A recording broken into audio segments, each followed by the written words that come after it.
자, 요즘에는 뭐 이 교회에 대해서 고민하는 목회자들이 많습니다. 여러 가지 혼란스러운 정치 상황 속에서 교회란 과연 어떤 본질을 추구해야 하는가? 그런 것에 점점 고민이 깊어지고 있다고 하는 거죠. 뭐 정치 현실뿐만 아니라 이제 그 기독교의 그 위기 시대, 그러니까 교회는 성장되기를 멈추고 교인들의 열정은 사라지고 목회의 현실은 점점 힘들어만 가는 이 냉엄한 현실 앞에서 고민할 수밖에 없다고 하는 거죠. 하나님은 이 땅에 교회를 왜 세우셨는가? 교회가 추구해야 될 교회의 원래의 기능과 또 부르심은 뭔가? 교회 공동체라는 것은 그 하나님 앞에서 어떤 존재인가? 세상 속에서 교회란 과연 어떤 종말론적인 사명을 가지고 있는 것인가 등등에 대해서 이제 고민을 하게 된다고 하는 거죠. 자, 오늘은 성경 전체에 나와 있는 교회론 중에서 특별히 이제 에베소서에 나타난 바울의 그 우주적 교회론에 대해서 함께 생각을 해 보도록 하겠습니다.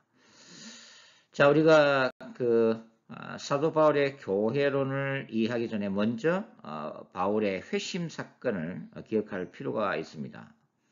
사도행전 9장에는 초대 이 예루살렘 기독교 운동, 예수 운동에 대해서 대대적으로 박해를 했던 그 사울이 다메섹 도상에서 부활하신 예수님을 만난 극적인 사건이 기록이 되어 있습니다.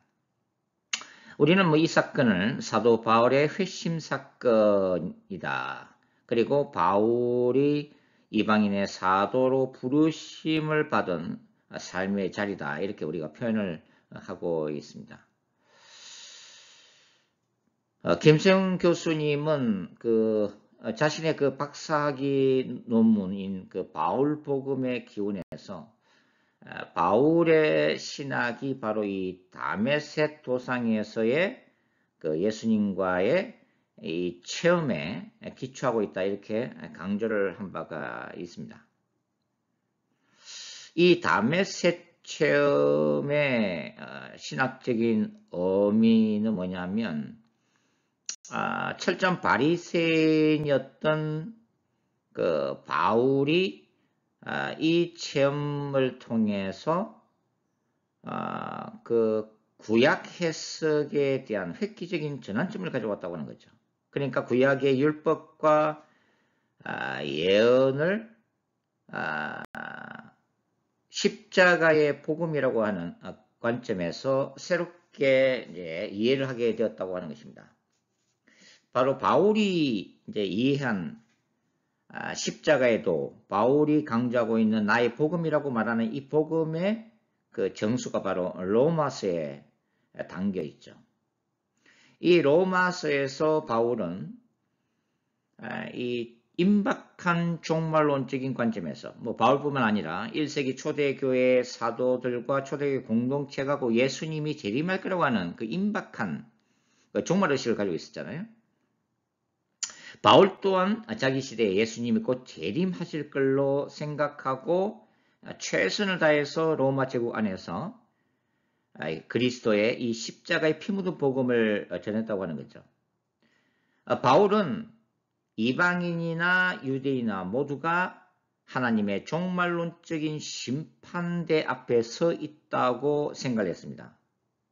그러니까 이방인들은 로마서 1장에 나타난 것과 마찬가지로 우상 숭배 이데올로기에 인해서 예수 그리스도의 재림을 통한 하나님의 그 준엄한 심판을 결코 피할 수가 없다라고 이제 본 거죠. 유대인들도 마찬가지입니다. 이미 구약 시대를 통해서 율법을 먼저 받았던 그 하나님의 백성인 이스라엘 유대인조차도 그 율법 행함을 자신의 의로 삼았기 때문에 결코 하나님 앞에서 의롭다 하심, 칭의, justification을 받을 수 없는 종말론적인 운명에 처했다 그렇게 본 거죠. 로마서 10장 2절과 3절에 이렇게 바울이 기록하고 있잖아요. 내가 정가노니 저희가 하나님께 열심히 있으나 지식을 쫓은 것이 아니라 하나님의 의를 모르고, 그러니까 위로부터 오는 하나님의 그 언약과 은혜와 긍휼에 기초한 그 하나님의 의를 말하는 거죠. 하나님의 의를 모르고 뭐라고 그래요? 자기의 의를 세우려고 힘써 하나님의 의를 복종치 아니하였느냐. 자신의 의를 세우려고 했다고 하는 거죠. 이게 율법을 행함으로 인해서 스스로가 바로 하나님 앞에서 종말론적인 칭의를 받으려고 하는 이 왜곡된 이 바리새인의 의죠. 그 때문에 결국은 실패한 존재로 보고 있다고 하는 거죠. 그러니까 하나님의 그 심판대 앞에 서 있다고 하는 것입니다. 그래서 바울은 이 이방인과 유대인과 이방인으로 이 대표되는 인류 전체가 바로 임박한 하나님의 심판대 앞에 서 있는데, 바로 이 심판을 피할 수 있는 길을 로마서 4장부터 이제 기술하기 시작하죠. 바로 예수 그리스도에 의해 정가를 통해서 죄 사함과 하나님 앞에서 종말론적인 칭의를 받을 수 있는 복음을 소개를 하고 있습니다.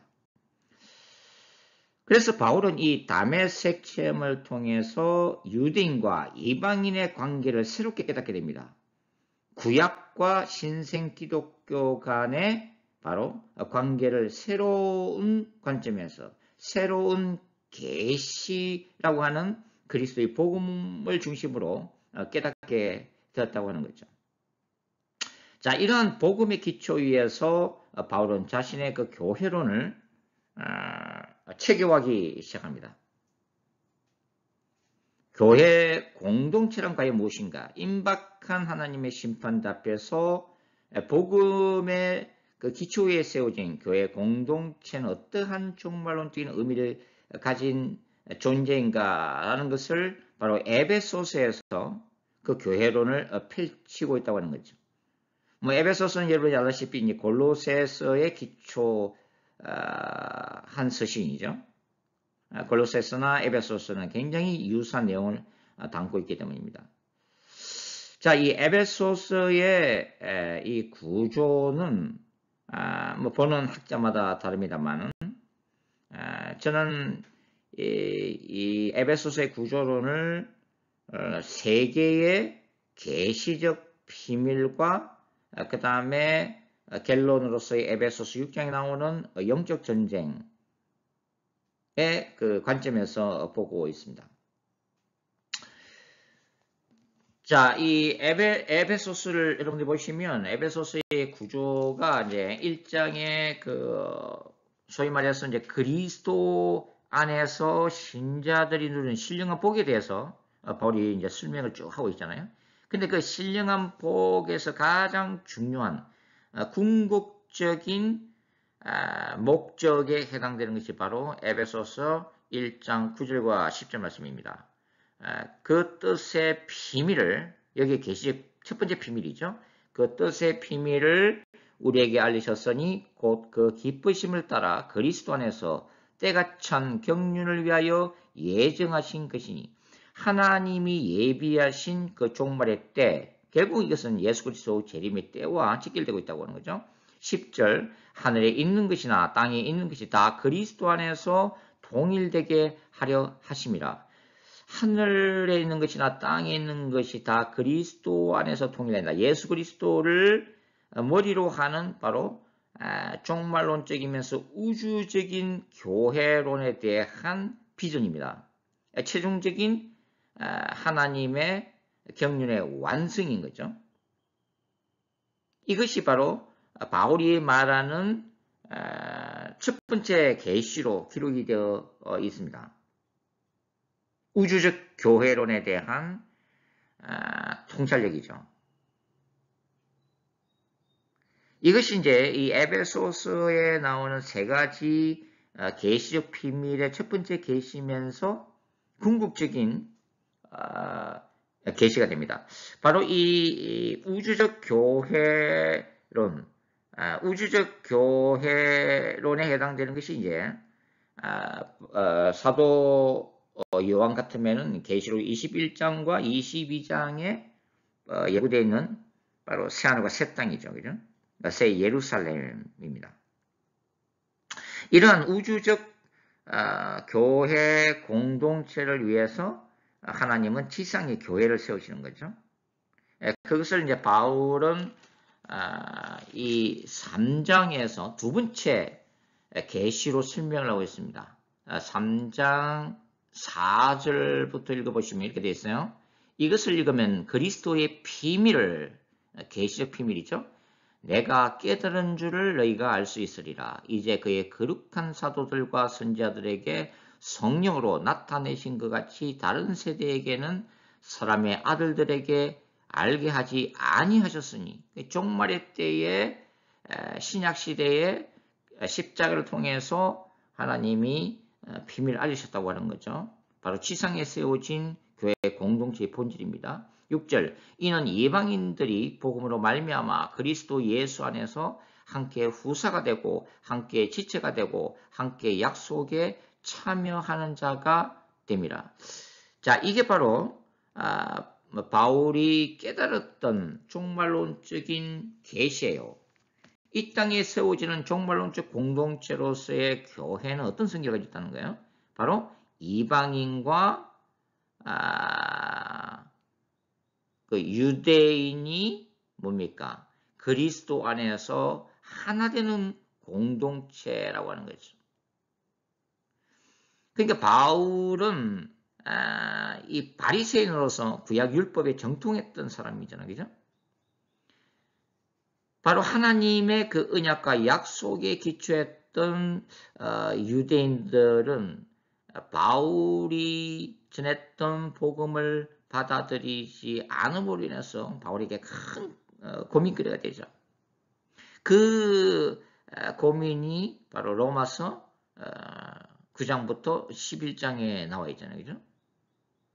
복음을 거부하는 동족 이스라엘의 운명은 어떻게 될 것인가라고 하는 고민을 담은 장들이죠. 그러나 거기서 이제 바울은 예수님의 재림 직전에 마침내 이스라엘은 구원을 받을 것이다. 이방인의 충만한 수가 들어오면 반드시 이스라엘 민족은 메시아로 오신 예수 그리스도를 영접하면서 민족적인 회개가 일어날 것이다. 그 소망을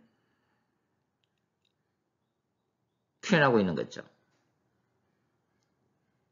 그러니까 바울이 말하는 이 신약적 교회 공동체는 이방인들로만 세워지는 교회가 아니라 궁극적으로 꿈꾸는 이 교회는 뭐예요?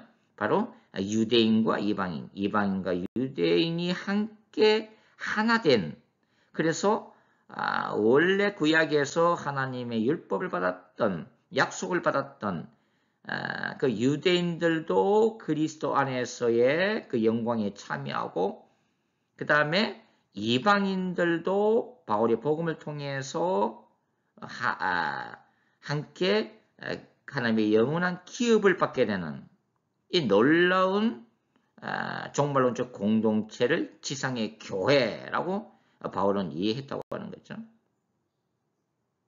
그렇기 때문에 이 교회, 신생 기독교, 초대 예수 운동을 통해서 세워지는 이 종말론적인 공동체는 뭐가 주어진다는 거죠? 바로 하늘의 능력과 권세가 주어진다고 하는 것입니다. 그것이 3장 10절이죠. 이는 이제 교회로 말미암아 하늘에서 정사와 권세들에게 하나님의 각종 지혜를 알게 하려 하심이니, 이게 여기 나오는 이 정사와 권세는 악한 정사와 권세를 얘기하는 거죠. 그러니까 인간 역사나 그 다음에 정치, 경제, 사회, 문화 전반에 걸쳐서 세상을 지배하고 있는 어둠의 세력들, 사탄을 정점으로 하는 이 어둠의 천사들을 얘기하는 것입니다. 그런데 이 영의 세계에서 바울은 지금 뭘 얘기하고 있는 거예요?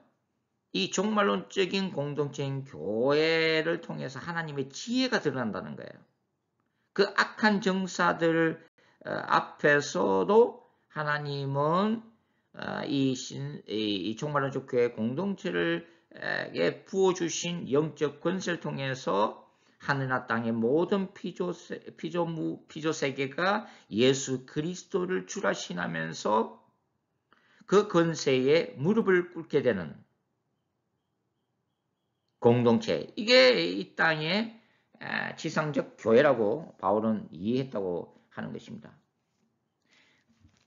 그러니까 이 첫 번째 계시인 우주적 교회를 만들어내기 위해서, 그 비전을 이루기 위해서 지상의 교회가 세워지는데, 지상의 교회의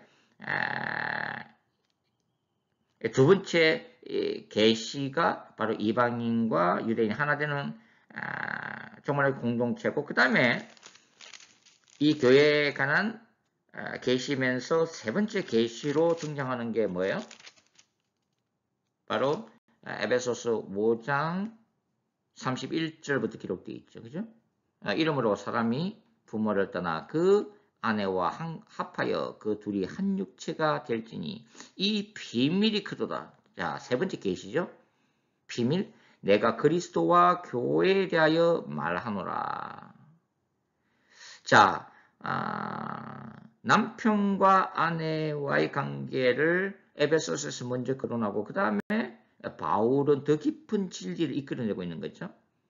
그 남편과 아내의 성김의 관계, 사랑 안에서 하나 되는 그 관계를 통해서 바울은 이제 창세기 2장에 기록되어 있는 이 남자와 여자가 가정 공동체 안에서 하나를 이루는 이 진리가 종말론적인 바로 예수 그리스도와 그의 거룩한 신부된 교회의 관계로 지금 발전 성화시키고 있는 거죠.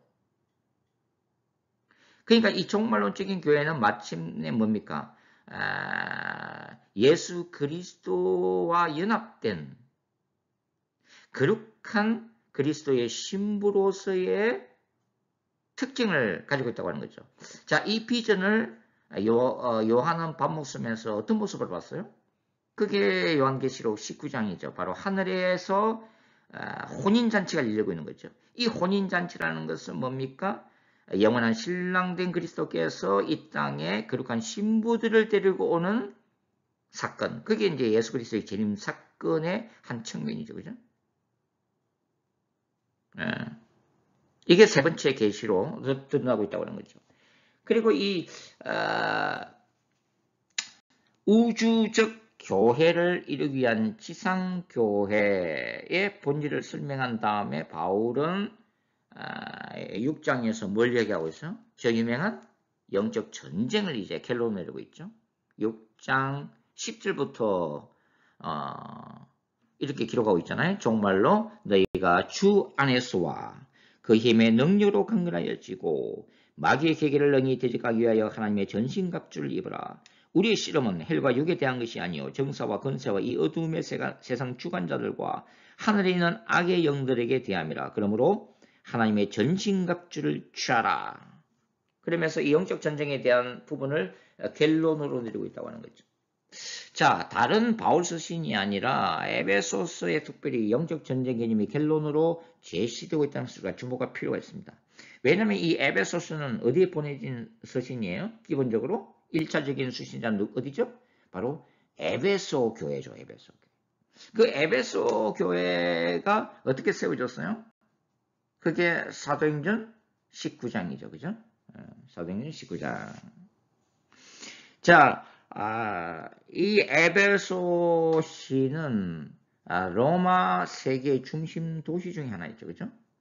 그리고 이제 다른 여타 주요한 로마 도시와 마찬가지로 에베소스도 각종 우상 숭배로 가득 찬 도시였죠. 황제 숭배 사상뿐만 아니라 점성술, 마술, 이교도적 신비주의로 가득 찬 도시 중에 하나가 바로 에베소시였습니다.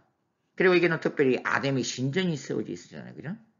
그래서 타락한 성적 문화로 가득 찬 도시였다고 하는 거죠.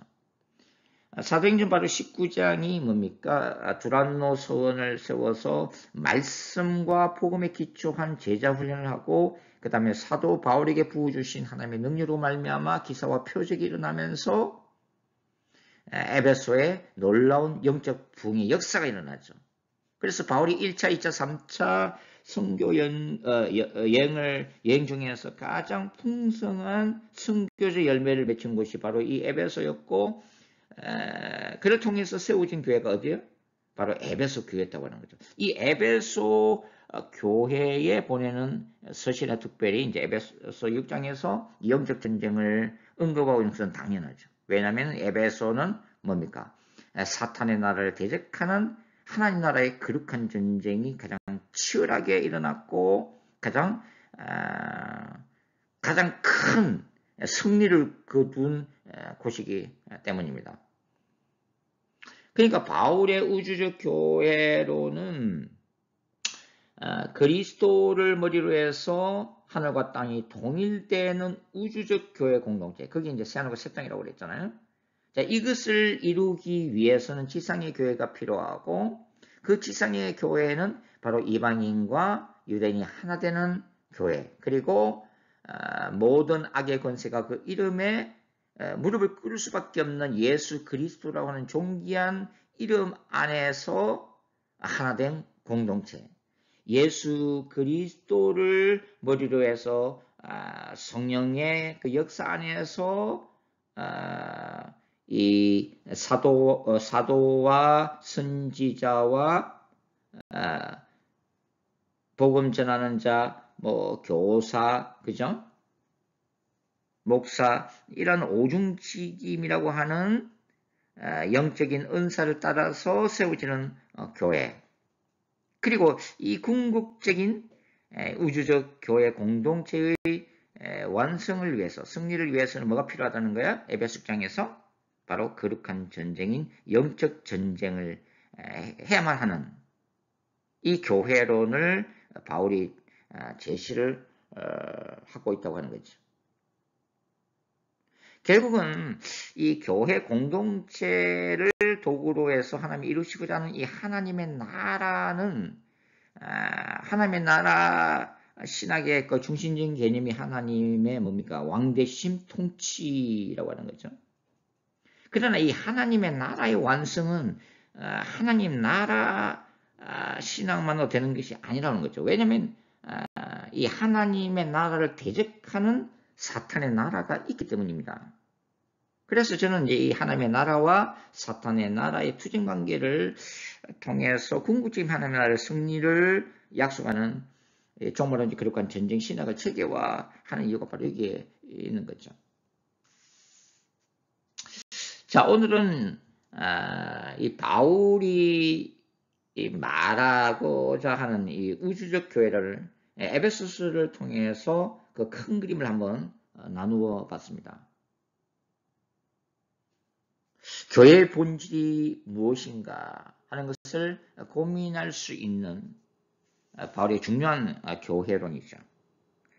결국 바울이 말하고 있는 이 우주적 교회론은 에베소서라는 것이 어떤 그 지역적인 한계를 가지고 있잖아요. 그죠? 지역 목회라고 하는 에베소라는 그 도시를 중심으로 사역할 수밖에 없는 교회죠.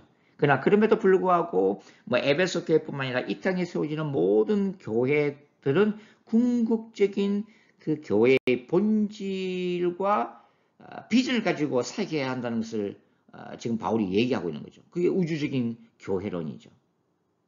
하늘과 땅의 모든 이 피조세계, 물론 그 중심에는 뭡니까? 이 사탄의 나라에 속한 영혼들을 예수 그리스도께로 인도하는 것이지만 인간뿐만 아니라 모든 피조세계가 예수 그리스도 안에서 통일되는 종말의 그날이 온다고 하는 거죠. 이게 바울이 그리고 있는 가장 큰 그림이라고 하는 것입니다. 그게 뉴 제루살렘이에요. 사도 요한의 본 환상에 따르면 그게 뉴 제루살렘의 도래라고 하는 거죠.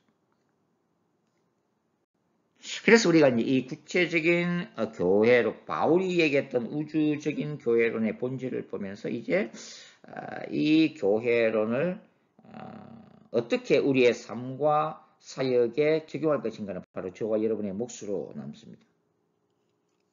가정에서, 그리고 목회 현장에서, 그리고 선교 현장에서, 그리고 세상 속에서, 그리고 정치, 경제, 사회, 문화 모든 영역에서 이 바울의 우주적인 교회는 어떻게 구체적으로 적용할 것인가 하는 것이 바로 저와 여러분에게 주어진 몫이라고 하는 거죠. 자, 오늘 이렇게 바울의 우주적 교회론에 대해서 함께 생각을 해봤습니다. 감사합니다.